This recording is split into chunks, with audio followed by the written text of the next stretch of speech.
أعوذ بالله السميع العليم من الشيطان الرجيم بسم الله الرحمن الرحيم الحمد لله رب العالمين الصلاة والسلام على رسول الله صلى الله عليه وسلم يا أيها الذين آمنوا اصبروا وصابروا يا أيها الذين آمنوا أن أنت يمناتشو سوّتشو إلى اصبروا تاقسوا إلى على الطاعة والمصائب اللهم بمتعززم هنا مصيبة ويم مكرا بمدرسباتشو ساعات وعن المعاصي እንደዚሁም አመጽ ላለመስራት በወንጀል ላይ ላለመገኘት ሁላችሁም ታገሱ ይላል። እዚህ እንግዲህ ሶብር ሶስት ደረጃዎች እንዳሉት ያሳየናል። እስቢሩ ሲል አስብሩ አላ ጣዓቲላህ አላህን በመታዘዝ ትግስተኛ ሆኖ መገኘት። ሶብር ትግስት ብሎ ማለት እንግዲህ ሙላዘመቱ ሸይ አንድን ነገር አጥብቆ እስከ መጨረሻው መያዝ ሶብር የሚል ተርጓሜ ካለው አስብሩ አላ ጣዓቲላህ አላህን በመታዘዝ ትግስተኛ መሆን ማለት ነው። ሰውየው የአላህን ትእዛዝ በመፈጸም ለአንድ አመት ኮንትራት ወይም ለተወሰነ ቀናት ሳይሆን አላህ በህይወት እስካቆየው ጊዜ ድረስ ታዛዥነቱን በተግባር በማሳየት ለአላህ ታዛዥ በመሆን ሁሉ ጊዜ መዘውተር ሌላኛው የሰብር አካል ይሆናል ማለት ነው። ሁለተኛው አስብሩ አላ ማዕሲየቲላህ አላህን በማመጽ ረገድ ከወንጀል በመቆጠብ ከወንጀል በመራቅ ታጋሽ መሆን ሰብረኛ መሆን። ኢነ النفس لأمارة بالسوء የሰው ነፍስ መጥፎ ነገር እንዲተገብር ታዛዋለች። ሰው በነፍስያው መጥፎ ነገር እንዲያደርግ ስሜቱ ትጎተጉተዋለች። ነገር ግን ስሜቱን ተቆጣጥሮ ልጓሙን በደንብ አጥብቆ ወደ ወንጀል ላለመሄድ ማለት ነው ሁሉ ጊዜ አቋሙን ካጠናከረ ከወሰነ ሰውየው በአመጽ ላይ ሰብረኛ ሆኗል ማለት ነው። ስለዚህም አስብሩ አላ ማዕሲየቲላህ አላህን በማመጽ ረገድ ቁርጠኛ የሆነ አቋምን ማሳየት። ሶስተኛው አስብሩ አላ አቅዳሪላህ በአላህ ውሳኔ ላይ ተስፋ ሳይቆርጡ አሁንም ትግስተኛ መሆን። አምላካችን አላህ የሚወስናቸው ውሳኔዎች መጨረሻቸው ለኛ ኸይር ናቸው። ፊት ለፊታቸው ቢታዩም አደጋ ቢሆኑ ሙሲባ ቢሆኑ አላህ ሊፈትነን ይህንን ያደርጋል። ይህ ፈተና መሆኑን አውቆ መታገስ ትልቅ ሶብር ነው። ስለዚህም ያ አዩሃ الذين آمنوا اصبروا ይላል። እናንተ በእኔ ብቸኛ ጌትነት ያመናችሁ ምእመናን ባሮቼ ሆይ ሁላችሁም ታገሱ ወሳቢሩ አለ። እንደዚሁም ደግሞ ይሄኛው ትግስት የትኛው ነው? ከሃዲያኖችን በጦር ሜዳ ላይ ማለት ነው ጋሊቡሁም አሸንፏቸው فلا يكونوا اشد صبرا منكم በመታገል ረገድ ከናንተ የተሻሉና የበረቱ ትግስተኛ መሆን የለባችሁም። እነሱ ከኛ የበለጠ ታጋሽ ሊሆኑ አይገባም። እኛን በመታገል ረገድ እስከ መጨረሻው ልናስጨርሳቸው የሚገባው እኛው አማኞች ነን። እምንታገለው ለስሜታችን ወይ ለሌላ ነገር ሳይሆን የአላህን ቃል የበላይ ለማድረግ ስለሆነ እስከ መጨረሻው ሰብረኛ ሁኑ ይላል። አሁን የጀመርነው እንቅስቃሴ ራሱ እዚህ ውስጥ የሚካተት ይሆናል ማለት ነው። ይሰማል አይደል ያ ጀማዓ? መብት ለማስከበር የሙስሊሞችን ኦሮሮ የኛ ኦሮሮ መሆኑን ለማሰማት አሊፍ ብለን ከጀመርን ወሰላም ላይ እስክንደርስ ድረስ በትግስት እኛ አሸናፊዎች ሆነን ልንቀጥል ይገባል ማለት ነው። እስከ መጨረሻው ድረስ አላህ አስጨራሽ እስከሆነው ትግል መቀጠል የሶብር ሌላኛው አካል ስለሆነ ማለት ነው። በእነዚህ የሶብር ሶስቱም መንገዶች ጠላትንም በመታገል አማኞች ሆይ ታገሱ ነው የሚለው። وقال تعالى በሌላም ስፍራ ላይ ምንድነው የሚለው? ወለነብሉወነኩም ገናን ፈትናችኋለን እንሞክራችኋለን بشيء من الخوف ስጋትን በመጣል ይላል። በፍርሃት ስጋትን በመጣል እንፈትናችኋለን። ወልጁዕ በድርቅም ቢሆን እንደዚሁ ረሃብ በአንድ አካባቢ ወይም በአንድ ከተማ ላይ እንዲከሰት በማድረግ የልባችሁን ጽናት እንፈትናለን። ወነቅስ من الاموال ከንብረትም በማግደል ይላል። ወይ ተከስራለህ አሊያም በእሳት አደጋ በሌላ መልክ ይጠፋል። ንብረትን በማግደል ወልአንፉስ ወተመራት በነፍስና በፍራፍሬዎችም እንደዚሁ ትፈተናላችሁ ይላል። አካልህ ላይ ጎዶሎ በማምጣትም ሊሆን ይችላል ወይም ከቤተሰብ ውስጥ ልጅም ሆነ ወላጅ ወንድም እህት አንዱን ወደኔ በመውሰድ እንፈትናቸዋለን። ይሄ ሁሉ ፈተና ሲመጣ ግን ወበሽር الصابرين ታጋሾችን አበስራቸው መልካሙን የመስራች ንገራቸው الذين اذا اصابتهم مصيبه እነዚያ መከራ በሚያገኛቸው ሰዓት ሙሲባ በሚደርስባቸው ሰዓት قالوا إنا لله وإنا إليه راجعون እኛም የአላህ ነን ወደሱም ተመላሾች ነን የሚሉ ማለት ነው። ይሄ የሙስሊሞች መለያ ቋንቋ ነው። አንድ መከራ አንድ ሙሲባ ሲደርስበት ሙስሊም የሚሰጠው ምላሽ ኢና ሊላሂ ወኢና ኢለይሂ ራጂዑን እኛ ሁላችንም የአላህ ነን ወደርሱም ተመላሾች ነን በማለት የምንሰጠው ሙስሊሞች ብቻ ነን። እንዲህ የሚሉትን ታጋሾችን አበስራቸው ነው የሚለው። ሷቢሮች ታጋሾች አላህ ዘንድ የሚያገኙት ሽልማት አላህ ዘንድ የሚያገኙት ስጦታ ፈጽሞ ሊለካ እንደማይችል ሲገልጽ ምንድነው ያለው? ኢንማ يوفى الصابرون اجرهم ታጋሾች ምንዳቸው የሚሰጣቸው አለ ምንዳቸው የሚሞላላቸው መነሻው በ10 እጥፍ ወይም በሰማት በቶ ሳይሆን بغير حساب ያለምንም ግምት ነው ይላል። ያለምንም ግምት ለታጋሾች የተዘጋጀው ምንዳ ይህ ነው ይላል። በዲን الاسلام ውስጥ ሁለት ነጥቦች አሉ ምንዳቸው በቁጥር ያልተሰፈረ ማለት ነው። ማንኛውም ሐሰናት ወልሐሰነቱ ቢዐሽሪ አምሳሊሃ ተብሏል በእስላም። መነሻ እጥፍ ድርብ ሆኖ የሚመነዳው ሰውየው ኸይር ስራ ከሰራ ከ10 ይሆንና እስከ 700 ከዛም በላይ እንደ ሰውየው ንያ ነው እያደገ የሚሆደው። ነገር ግን አላህ በሐዲስ አልቁድሲ ላይ አንዱን ሲነጥለው ኢላ الصوم ብሏል። ጾም ብቻ ሲቀር ነው ያለው። ጾም ብቻ ሲቀር فإنه لي وأنا أجزي به እሱ ለኔ ነው እምመነዳው ምን ነኝ በቁጥር የማይለካ ምንዳ ነው ብሎታል። እዚህ ጋር ደግሞ إنما يوفى الصابرون أجرهم بغير حساب ታጋሾች ምንዳቸውን የሚያገኙት ያለ ግምት ነው ይላል። የሷቢሮች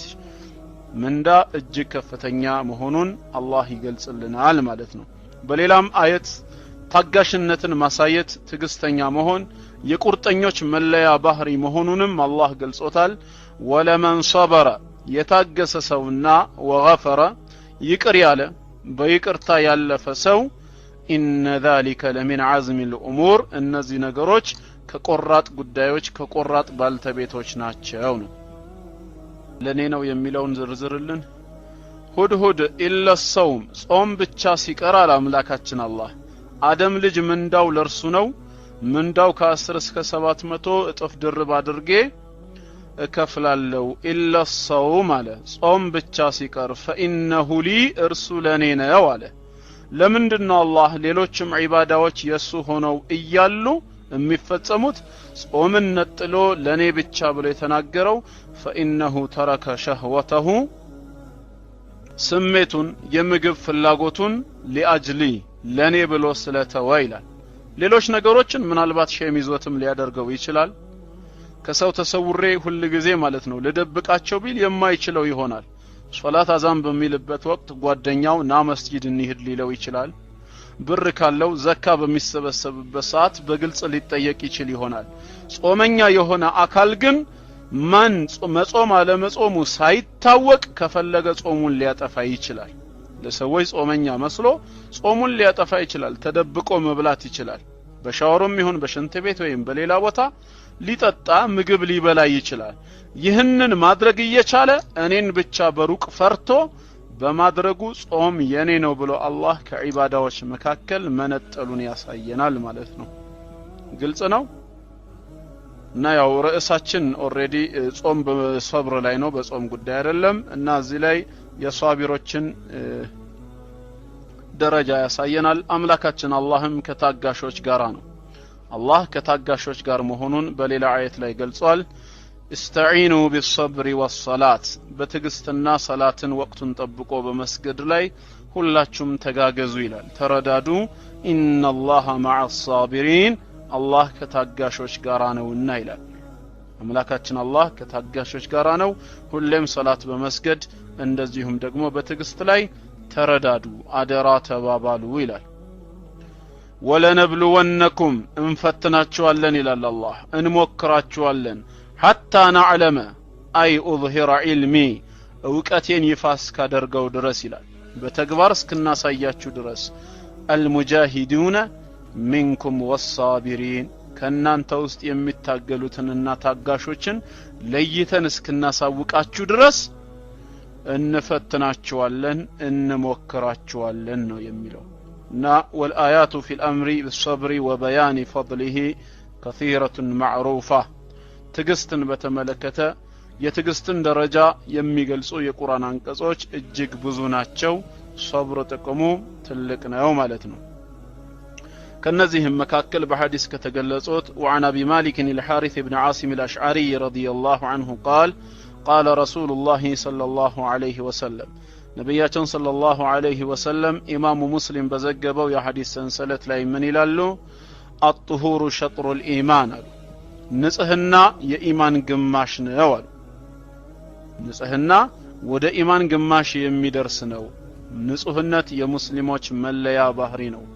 ወልሐምዱሊላህ ተምለኡል ሚዛን አልሐምዱሊላህ ብሎ አላህን ከልብ ማመስገን በኸይር ስራ ሚዛን ላይ የሚሞላ ነው ወሱብሃንአላህ ሱብሃንአላህ ወልሐምዱሊላህ ማለት ደግሞ ማለት ነው አላህ ከጎዶሎ ባህሪያት ሁሉ ፍጹም የጠራ ነው ምስጋና የሚገሚሱ ብቻ ነው የሚለው የዚክር ቃላቶች ተምለኡ ማ በይነ السماوات والارض በሰማያትና በምድር ያለውን ሁሉ በመሙላት ሚዛን የሚደፉ ናቸው ወሶላቱ ኑሩን ሶላት ለሰጋጁ ብርሃን ነው ነገ የውመል ቂያማ ወሰደቀቱ ቡርሃኑን ሰደቃ ምጽዋት ማውጣቱ ደግሞ ለግለሰቡ ኢማን ለመኖሩ በቂ ማስረጃ ነው ወሰብሩ ዲያኡን እንደዚሁም ወጋገን ነው ትግስት አሉ ትግስት ለሰውየው ወጋገኑ ነው ወልቁርአን ቁርአን ደግሞ ማንበብህና በቁርአን ህግ መኖርህ ሁጀቱ ለክ ነገ የውመል ቂያማ ለአንተ ቋሚ ማስረጃ ነው ተከላካይ ሽማግሌ ነው ካልሆነም ካላነበብከውና ካልሰራህበት አው አለይክ ባንተ ላይ ማስረጃ ይሆንብሃል ነው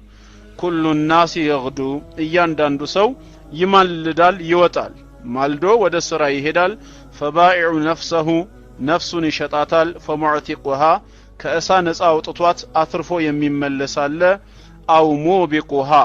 ወይንም ነፍሱን አጥፍቷት ከአላህ ቁጣ ሸምቶ የሚመለሳለ አላህ ይጠብቀን ሶብር እዚህ ላይ እንግዲህ ወጋገን መሆኑ ተጠቅሷል ማለት ነው እና ትግስትን የመሰለ ምንም ነገር የለም وعن ابي يحيى صهيب ابن سنان رضي الله عنه قال قال رسول الله صلى الله عليه وسلم ነብያችን አለይሂ ሰላቱ ወሰለም ሲናገሩ ምን ይላሉ عجبا لامر المؤمن የሙእሚን ነገር እጅግ ይደንቃል አሉ የሙእሚን ነገር እጅግ ይገርማል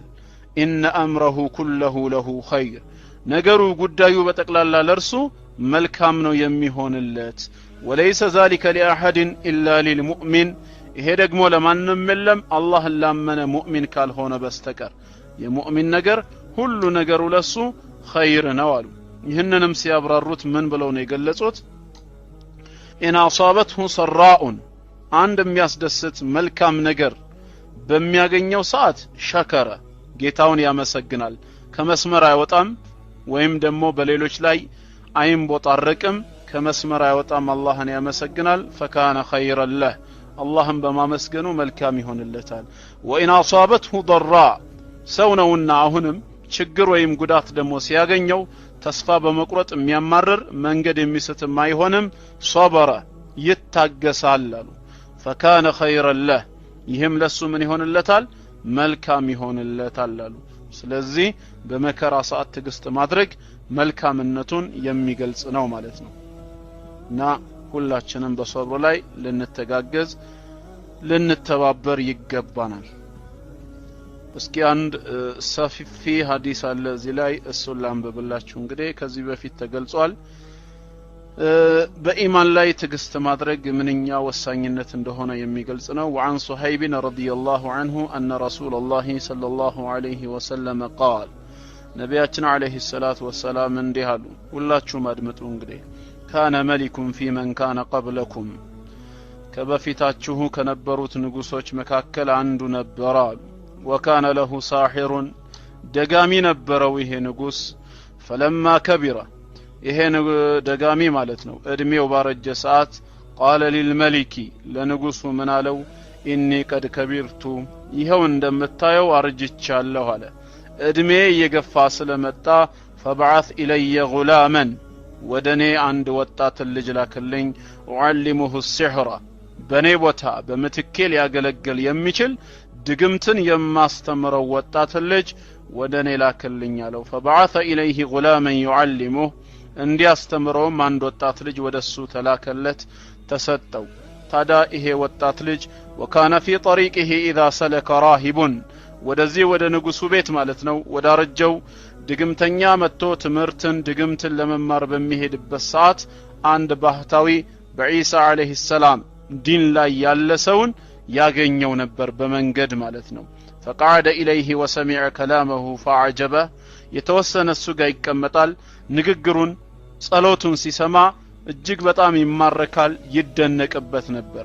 وكان إذا أتى الساحر مر بالراهب وقعد إليه ሁሌም ማለት ነው ወደ ደጋሚው በሄደ ቁጥርና ወደ ቤቱ በተመለሰ ቁጥር ይሄ ባህታዊ ዘንድ እየተቀመጠ ትምህርትን ይቀስም ነበር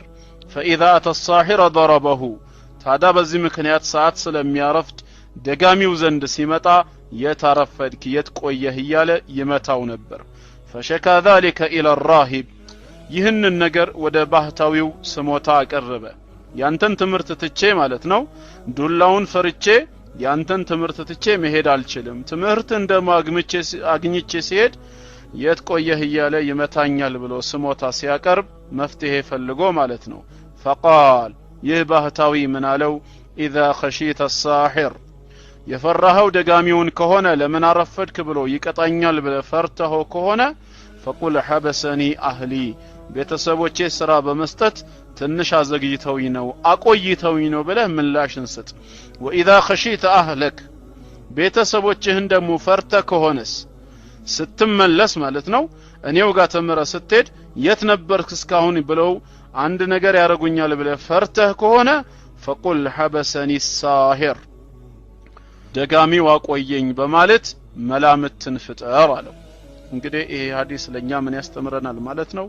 ሰው የራሱን ዲን በመማር ረገድ ለአኺራ የሚጠቅመውን ነገር በማወቅ ረገድ እንቅፋት የሆኑበት ነገሮች ፊትለፊቱ ካጋጠሙት እነዛን እንቅፋቶች ማለት ነው ሌላ መውጫ መንገድ አጥቶ በእንደዚህ አይነት መንገድ ብቻ መትረፍ የሚችል ከሆነ ሸሪዓው የሚፈቅድለት መሆኑን ያሳየናል ማለት ነው ያንን የአላህን ሸሪዓ ለመተግበር የአላህን ሸሪዓ ለመማር ይሄን መንገድ እንደ መፍትሄ አድርጎ መጠቀም እግረ መንገድ ሐዲሱ ያስረዳናል ማለት ነው فبينما هو على ذلك ታዳ ይሄ ወጣት ልጅ በዚሁ መሃል ይያለ اذا اتى على دابة عظيمة قد حبست الناس አንዴ በመንገድ ሲያልፍ ሰዎች እንዳይተላለፉ መንገድ የዘጋ ትልቅ እንስሳ ተጋድሞ ያያል ይሄን በሚያይበት ሰዓት فقال من ይላል اليوم اعلم الساحر افضل ام الراهب افضل ዛሬ ሲየተና ሐዲስ ነው ይሄ እና ዛሬ የደጋሚው ጉዳይ ነው አላህ ዘንድ በላጭ ወይስ የዚህ ባህታዊ ጉዳይ አላህ ዘንድ በላጭና ተቀባይነት እንዳለው የምለይበት ቀን ይሆናል አለ فاخذ حجرا ከዛ ወዲያው ትንሽዬ ድንጋይ ይይዛል በፍጹም ከተኛው እንስሳ ጋራ ሊገናኝ የማይችል ማለት ነው ከተኛው እንስሳ ጋራ በምንም በመጠንም ሊገናኝ የማይችል የሆነ ነገር አነስተኛ ድንጋይ ይይዝና ምን ይላል فقال ይላል اللهم إن كان أمر الراهب أحب إليك من أمر الساحر أملاك يا الله وي ይሄ ባህታዊ ዘንድ ተቀምጬ የምሰማው ትምህርት የባህታዊው ጉዳይ አንተ ዘንድ ከደጋሚው ስራ ይበልጥ ተወዳጅና ተቀባይነት ያለው ከሆነ فقتل هذه الدابة حتى يمضي الناس ለምልክት የሆነኝ ዘንድ በዚህች ትንሽ ደንጊያ እንስሳውን ግደለውና ሰዎች እንዲተላለፉ ማድረግ አለ فرماها ከዛም ወረወረው በአላህ ስም فقتلها ومضى الناس እንስሳውን ገደለው ሰዎችም ተላለፉ ማለት ነው አሁንም በዚሁ ሐዲስ ላይ በሁለተኛ ደረጃ ምን ትምህርት እናገኛለን ማለት ነው? በነገራቶች ላይ ጥርጣሬ በሚገባን ሰዓት ማለት ነው አምላካችን አላህ ዘንድ እውነተኛ ተወጁህ ፊታችንን ወደሱ በማቀጣጨት አላህ ነገራቶችን እንዲለይልን መጠቀም እንደምንችልና አላህ ደግሞ ሊረዳን እንደሚችል ሐዲሱ ያሳየናል ማለት ነው። ሐዲሱ ይህን ትምህርት ያሳየናል። ኢንሻአላህ ጠቅለል ባለ መልኩ ከዚህ ሐዲስ የምናገኛቸውን ወደ 15 ትምህርቶች ወደ በኋላ ላይ እንመለከታቸዋለን። አሁን ሐዲሱን እንየው። ከዛም ፈአተ الراهب ባህታዊው ዘንድ መጣና فاخبره ጉዳዩን ነገረው። መንገድ ላይ ያደረገውን በዛች ትንሽ ድንጋይ የተፈጸመችዋን ነገር ነገረው። فقال له الراهب ባህታዊው ምን አለው በዚህ ሰዓት? አይ ቡነየ አንተ اليوم افضل مني አለው። ልጄ ሆይ ዛሬ አንተ ከእኔ በልጠሃል አለው። ዛሬ ከእኔ በልጠህ ተገኝተሃል። قد بلغ من امرك ما ارى ይሄው እንደማየው ጉዳይህ እዚህ ደረጃ ላይ ደርሷል። በል እንግዲያውስ ወኢነከ ሰቱብተላ በዚህ ኢማን ልክ መፈተንህ አይቀርም፣ ወደፊት ትፈተናለህ። فإن ابتليت ዋናው ነገር ግን ከተፈተንክ فلا تدل علي ወደኔ በፍጹም እንዳታመላክት አለው። وكان الغلام يبرئ الاكمه ይሄ ወጣት ልጅ በአምላካችን አላህ ፍቃድ ማለት ነው የውሮችን አይን ያበራ ነበር። አክመህ الذي ولد اعمى ገና ሲወለድ ከናቱ ማህፀን አይነ ግንባር ሆኖ የወጣ ማለት ነው። አይናቸውን ያድን ነበር። والابرص ለምጻሞችንም በአላህ ፍቃድ ያድናቸው ነበር። ويداوي الناس من سائر الادواء ሌሎችንም ሰዎች ከተለያዩ አይነት በሽታዎች በአላህ ፍቃድ ያድናቸው ነበር። فسمع جليس للملك ንጉሱ ዘንድ ተቀማጭ የሆነ አንድ ሰው ይህን ጉዳይ ወጣቱ መፈጸሙን ሰማ። ካነ قد عمي አይነ ስውር ደሞ ነበር፣ አይኑ ታውሮ ነበር። فاتاه بهدايا كثيرة فقال ከዛም እጅግ ብዙ ገጸ በረከቶችን ሀዲያዎችን ይዞለት መጣና ምን አለው? ما ها هنا لك اجمع ان انت شفيتني ይሄ ሁሉ በጠቅላላ ላንተ ገጸ በረከት ነው፣ ስጦታ ነው፣ ካዳንከኝ ነው ግን አለው። ካዳንከኝ ላንተ ነው የሚሆነው አለው። فقال ወጣቱም ምን ይላል? اني لا اشفي احدا انما يشفي الله تعالى እኔ አንድንም ማዳን አልችልም ማለት የሚያድን አንድ አላህ ብቻ ነው አለ። እኔ ማንንም ማዳን አልችልም፣ አላህ ነው የሚያድነው። فإن آمنت بالله تعالى አንተ በአላህ ብቸኛ ጌትነትና አዳኝነት ካመንክ دعوت الله فشفاك እኔ አላህን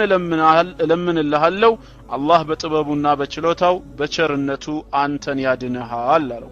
فآمن بالله تعالى ይሄም ሰው በአላህ ብቸኛ ጌትነት አመነ። ሰውየውም ወጣቱ ልጅም ዱዓ አደረገለት። فشفاه الله تعالى አላህም ከዚህ በሽታ ነፃ ወጣው፣ ዳነ፣ አይኑ ተከፈተ፣ ማየት ቻለ። فأتى الملك ንጉሱ ዘንድ መጣ። فجلس إليه كما كان يجلس close ታዳ ያው በአላህ ብቸኛ ጌትነትና አዳኝነት ካመነ በኋላ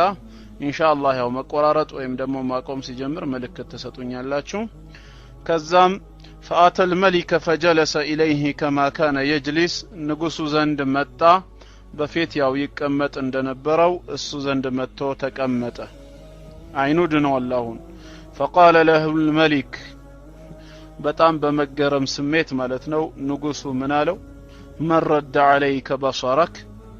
አይንህን ማን የመለሰልህ አለው። አይንህን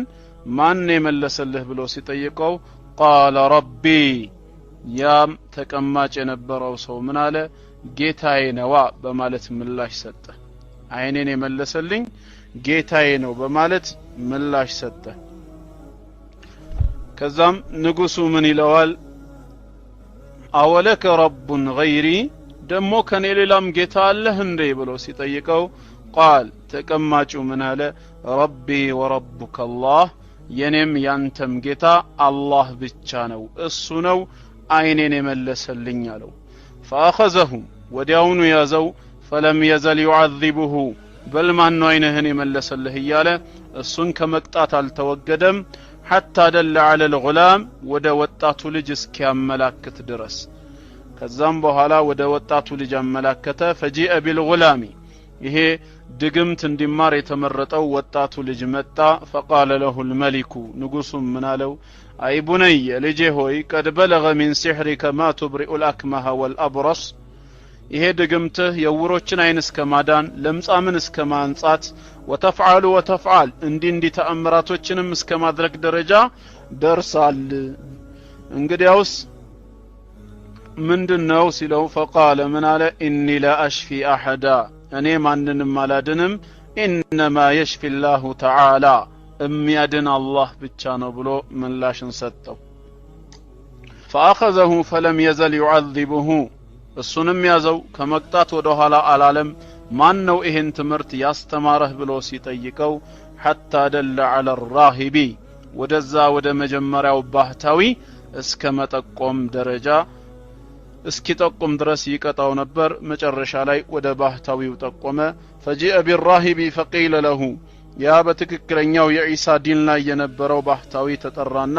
ተመለስ ارجع عن دينك ከዚህ ከያስከው እምነትህ ተመለስ ተባለ فابى እምቢ አለ እምነቴን እንኳን ይዤ እሞታለሁ እንጂ በፍጹም እምቢ አለ فدعا بالمنشار مغاز تتمتا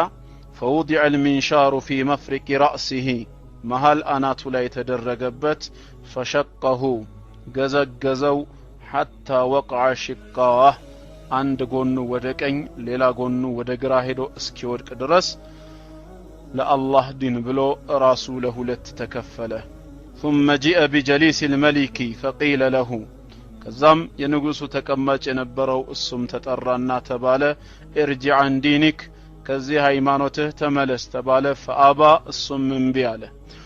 እውነት ተገልጾልኛል ሐቅን አይቻለው እሞታለሁ እንጂ ከእምነቴማ እንዴት እመለሳለሁ فوضع المنشار في مفرق رأسه فشقه به حتى وقع شقاه الصم መሐላናቱ ተገዘገዘ አንድ ግማሽ አካሉ ወደ ቀኝ ሌላው ደግሞ ወደ ግራ እስኪወድቅ ድረስ ማለት ነው ثم جاء بالغلام የመጨረሻም ትንሹ ወጣቱ ልጅ ተጠራና فقيل له ارجع عن دينك እሱም ከሃይማኖትህ ተመለስ ተባለ فابى እምቢ አለ ከዛም فدفعه الى نفر من اصحابه ودبال دربوቹ አሳልፎ ሰጠውና فقال من على اذهبوا به الى جبل كذا وكذا መቼም ልጅ ነውና የሆነ የሚያስፈራ ነገር ሲመለከት ሊመለስ ስለሚችል እንደዚህ ተብሎ ወደሚጠራ ተራራ ይዛችሁት ውጡና فصعدوا به الجبل የተራራው ጫፍ ላይ ድረስ ውጡ ከዛም فاذا بلغتم ذروته ጫፉ ላይ በደረሳችሁ ሰዓት ማለት ነው فإن رجع عن دينه እሺ በቃ መለሳለሁ ካለ ይዛችሁት ትመጣላችሁ وإلا እምቢ ካለ فطرحوه ወደ ገደሉ ወርውሩት ጣሉት በማለት ትእዛዝ ሰጣቸው فذهبوا به فصعدوا به الجبل يزوت هدو وده تراراوم وطو لك ጫፍ አካባቢ ላይ ሲደርሱ فقال ይህ ወጣት ልጅ ምን አለ በፊት ከሱ ጋር የነበረው አላህ አሁንም ከሱ ጋር እንዳለ ይርሐሙከላህ አሁንም ከሱ ጋር እንዳለና እንደማይለየው ስላወቀ اللهم اكفينهم بما شئت الله ሆይ ይርሐሙከላህ አንተ በሻው መልኩ እነሱን በቃኝ እነሱን ተከላከለልኝ በማለት ዱዓ አደረገ فرجف بهم الجبل ተራራው ተንቀጠቀጠባቸው فسقطوا ከተራራው ላይ ለልጁ ያሰቡት ለነሱ ሆነና እነሱ ወደቁ ወደ ገደል وجاء يمشي الى الملك ብቻውን ወደ ንጉሱ መጣ فقال له الملك በመደንገጥ ስሜት ንጉሱ ምን አለው ما فعل اصحابك ባልደረቦችህ ምን ሆኑ ብሎ ሲጠይቀው فقال كفانهم الله تعالى እነሱንማ አላህ በቀኝ ተከላከለልኝ አለው فدفعه الى نفر من اصحابه ወደ ሌሎች ባልደረቦቹ ደግሞ አሳልፎ ሰጠውና ድጋሚ ምን አለ اذهبوا به فاحملوه في قرقر በመርከቡ እስክተቱትና ይዛችሁት ሂዱ አለ وتوسطوا به البحر ባህር መሃል አካባቢ ላይ ይዛችሁት ተጓዙና መሃል ላይ ሲደርስ فإن رجع عن دينه አሁንም ፈርቶ ከእምነቱ ከተመለሰ መልካም ይዛችሁት ኑ وإلا فقذفوه ካልሆነ ግን እዛው ባህሩ ላይ ጣሉት ይስመጣላቸው فذهبوا به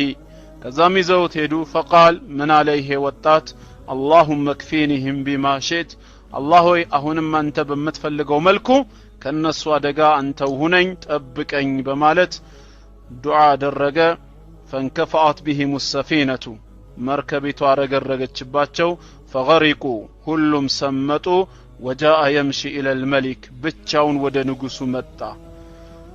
فقال له الملك አሁንም ንጉሱ በጣም በደነገጠ ስሜት አለው ما فعل أصحابك ባልደረቦችህ ደግሞ ምን ሆኑ ሲለው فقال كفانهم الله تعالى الله እኔን በቃኝ በማለት ምላሽ ሰጠው فقال للملك አያይዞም ቀጠለና ምን አለው ይሄ ወጣት ልጅ إنك لست بقاتلي በፍጹም አንተ ባሰብከውና ባቀድከው መንገድ እኔን መግደል አትችልም حتى تفعل ما أمرك به እኔ የማዝህን ነገር ካልተገበርክ በስተቀር እኔው በማሳይህ መንገድ ካልሆነ በስተቀር እኔን ልትገለኝ አትችልም አለው قال ما هو እንግዲያውስ ምንድነው ንገረኝ አንተን ገድዬ የምገላገልበት መንገድ ምን እንደሆነ አሳየኝ አለው قال ወጣቱም ምን አለ ብልህነትና በሳልነትን ተጠቀመ እንደ ልጅነቱ አልነበረም تجمع الناس في سعيد واحد በአንድ ትልቅ ሰፊ ሜዳ ላይ ሰዎችን ሁሉ ተሰበስባቸዋለህ አለ وتصلبني على جذع በዘንባባይቷ ግንድ ላይ ከዛ በኋላ እኔን ትሰቅለኛለህ አለው ሰውን ሁሉ ከሰበሰብክ በኋላ ትሰቅለኛለህ ثم خذ سهما من كنانتي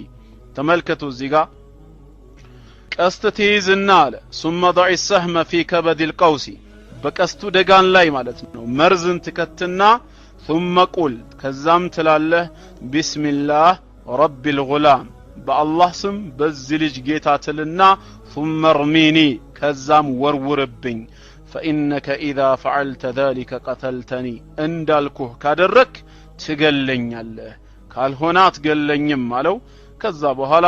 ሰዎችን ሁሉ ሰበሰበ በአንድ ትልቅ ሜዳ ላይ በዘንባባ ግንድ ላይ ወጣቱን ሰቀለው እንዳለውም አደረገ መርዙንም አስነካውና በአላህ ስም በዚህ ልጅ ጌታ ብሎ ወረወረበት ወዲያው ሲወረወረው فوقع في صدغه አናቱን አገኘው መሃል አናቱን አገኘው فوضع يده في صدغه فمات እጁን አናቱ ላይ እንደተደገፈ አንገቱን ወደ ቀኝ ያቀረቀረ ሆኖ ሩህ ወጣ ሞተ ማለት ነው በአላህ ስም ብሎ ሲወረውር ማለት ነው فقال الناس ያን ሁሉ ክስተት የተመለከቱ ህዝቦች ሁሉ ምን አሉ آمنا برب الغلام በዚህ ልጅ ጌታኛም አምነናል አሉ ራሱን መስዋዕት አድርጎ ብዙዎቹን አተረፈ ማለት ነው ከዛም በኋላ ሁሉም አምነናል አሉ فأتي الملك فقيل له ንጉሱ ዘንድ ዜና ተነገረው ተመጣና አራአይተ ما كنت تحذر አረተፈራው የነበረው ነገር ምን እንደተከሰተ አልሰማህም እንዴ قد والله نزل بك حذرك ያ የምትፈራው የምትጠነቀቀው ነገር ይሄው ሰፈረብህ قد آمن الناس ሰዎች ሁሉ አመኑ አለ ሰዎች ሁሉ አመኑ فأمر بالخدود بأفواه السكك فخدت ከዛም ጉድጓድ እንዲቆፈር አዘዘ ጉድጓዱ ላይ ማለት ነው ተሰነጠቀ وأضرم بفيها النيران እሳት እንዲቀጣጠል ተደረገ وقال ከዛም ምን አለ من لم يرجع عن دينه فاقحموه فيها ከእምነቱ የማይመለሰው እዚሁ እሳት ውስጥ ከተቱት ይቃጠል አለ ከዛም በኋላ ሰዎች አንመለስም ይያሉ እየተቃጠሉ حتى جاءت امرأة ومعها صبي لها عند ሴት ደረሳት ተራዋ ህፃን ልጇን ተሸክማ ጡት ያልጣለ ህፃን ይዛ ነበር ከዛም በኋላ ፈራች ወደ ኋላ ማፈግፈግ ጀመረች ህፃን ልጇንም ይዛለች እንዴት ትሁን فقال لها الغلام ህፃኑ ልጅ አምላካችን አላህ የመናገር ችሎታ ሰጠውና ምን አለ ያ ኡማህ اصبري فإنك على الحق እናቴ ሆይ صبر እዚህ ጋር ታገሺ አንቺ ያለሽው በሐቅ መንገድ ላይ ብሎ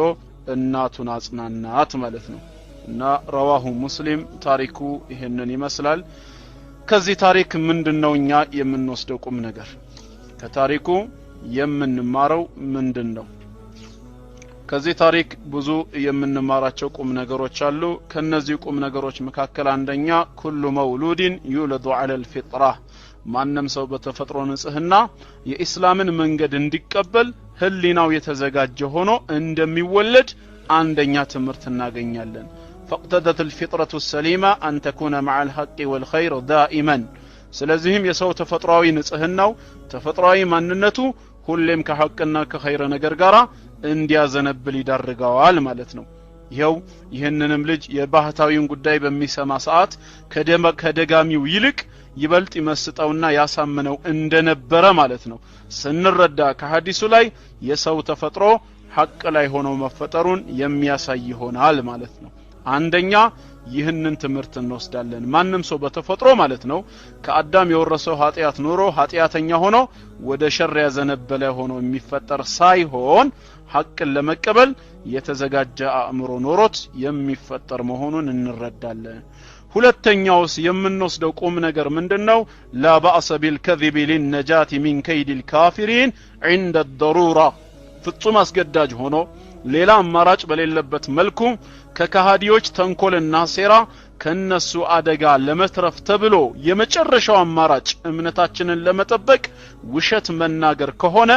ውሸት መናገር በዚህ ሁኔታ ላይ የተፈቀደ መሆኑን እንረዳለን ማለት ነው። በሌላ መልኩ ከሆነ ኢያኩም ወልከዚብ ውሸትን አደራ ተጠንቀቁ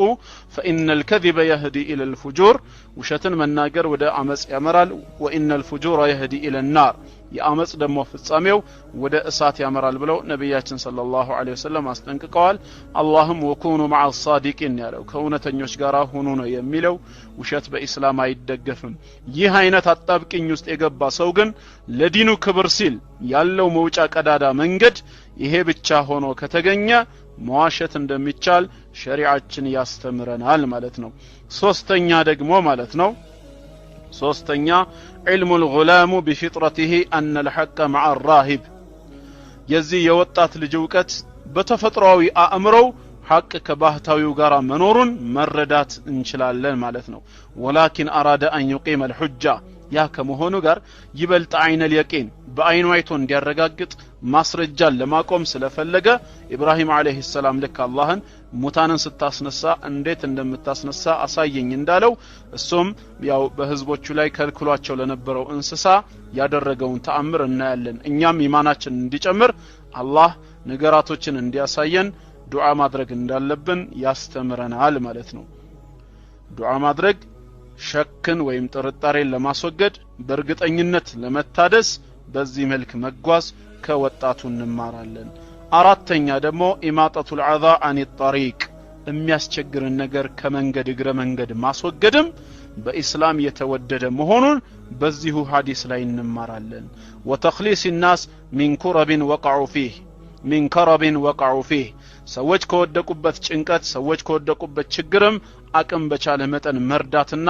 ችግራቸውን መካፈል የኢስላም ባህሪ መሆኑን እንረዳለን። መሽሩዑን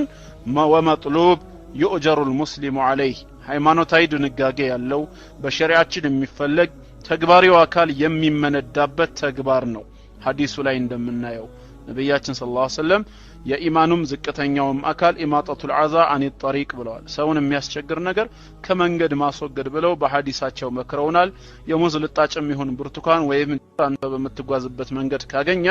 አንተ ተጠንቅቀ ብታልፈም ካንተ በኋላ የሚመጣ ወንድም ወይ እህት ተንሸራተው ሊወድቁበት ሊጎዱ ስለሚችሉ ያንን አንስተህ ወደ ቆሻሻ መጣያ ገንዳ አለበዛም ጉድጓድ ውስጥ ቱቦ ላይ መጣሉ በራሱ አጅር እንደሚያሰጥ ከዚህ ሐዲስ ላይ የምንወስደው ቁም ነገር ነው ማለት ነው። አጅርንም ያሰጠናል። አምስተኛ المؤمن الصادق እውነተኛ ሙእሚን ምን አይነት ሰው እንደሆነ እግረ መንገድ እንረዳለን። እውነተኛ ሙእሚን ማለት هو الذي ينسب فعل الكرامات الى الله وليس الى نفسه አላህ ለሱ ክብር ለሱ ከራማ ብሎ የሚያደርግላቸውን ተአምራቶች ወደ ነፍስያው አስጠግቶ እኛ ኮነን እንዲያደርግነህ እኛ የሰራልህ ነው በማለት የነዚህን ነገሮች ወደ ራሱ ሳያስጠጋ ወደ አላህ የሚያስጠጋ መሆኑን እንማራለን። ይሄ ወጣት ልጅ ካዳንከኝ ይሄንን ሁሉ ገጸ በረከት ይዤልህ መጥቻለሁ ሲለው አይ የሚያድን አላህ ነው እያለ እሱ ሰበብያ ቢሆንም እውነተኛውን አዳኝ አላህን ሲገልጽ የአላህን ክብር ሽቶ ሲያስተምር በዚህ ሐዲስ ላይ እኛም ይሄንን ማድረግ እንዳለብን ይገልጽልናል ማለት ነው። ባንቺ ወይ ባንተ ዱዓ አላህ ሰበብያ አድርጎ ያዳነው ወንድማችን ወይም የዳነች እህታችን ካለች በኔ ዱዓ ነው ከማለት ይልቅ አላህ ነው ያሻራት እየተባለ ሙሉ በሙሉ ወደ አላህ ማስጠጋቱ የሙእሚኖች መለያ ባህሪ መሆኑን ያሳየናል ማለት ነው። ስድስተኛ በዚህ ሐዲስ ላይ ምን እንማራለን? الاعتراف بالفضل ولو الى غلام صغير የፈለገ ህፃን ልጅ ቢሆን በእድሜው ወይም በማንነቱ ከኛ ያነሰ ቢሆን እንኳን ግን አላህ እሱን ያበለጠው ከሆነ ብልጫን መቀበል እንዳለብን ማመንና ዕውቅና መስጠት እንዳለብን በዚህ ሐዲስ እንረዳለን ያ ባህታዊ ረጅም ዘመን አላህን ዓቢድ የነበረው ሰው ኋላ ላይ ወጣቱ የተፈጸመለትን ተአምራት ሲያይ አይ ቡነየ አንተ اليوم افضل مني ዛሬ አንተ ከኔ በልጣሃል በማለት ዕውቅና ሰጥቶታል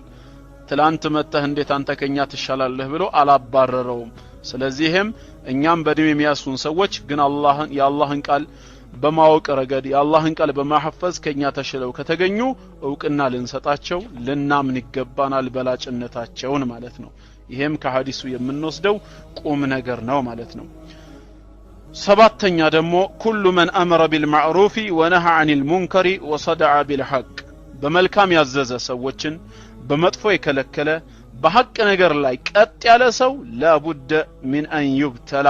ከመፈተን ቅሮት እንደሌለው እንማራለን ማንንም ሰው ሐቅ እስከያዘ ድረስ ሰዎችን ወደ ሐቅ እስከተጣራና በመጥፎ እስከከለከለ ድረስ ፈተና ይገጥመዋል ማለት ነው እንደ ኢማኑ ልክ ሰው መፈተኑ አይቀርም ማለት ነው ይሄ ወጣት ልጅም ባህታዊውም ንጉሱ ዘንድ ተቀማጩም በማመናቸው ሰበብ የደረሰባቸውን ፈተና አይተናል ስለዚህ ፈተና መኖሩን ማመን አለብን عليه بالصبر ስለዚህ ፈተና ላይ አደራ በትዕግስት ወለሁ الأجر الكبير عند الله አላህ ዘንድ ታላቅ ምንዳ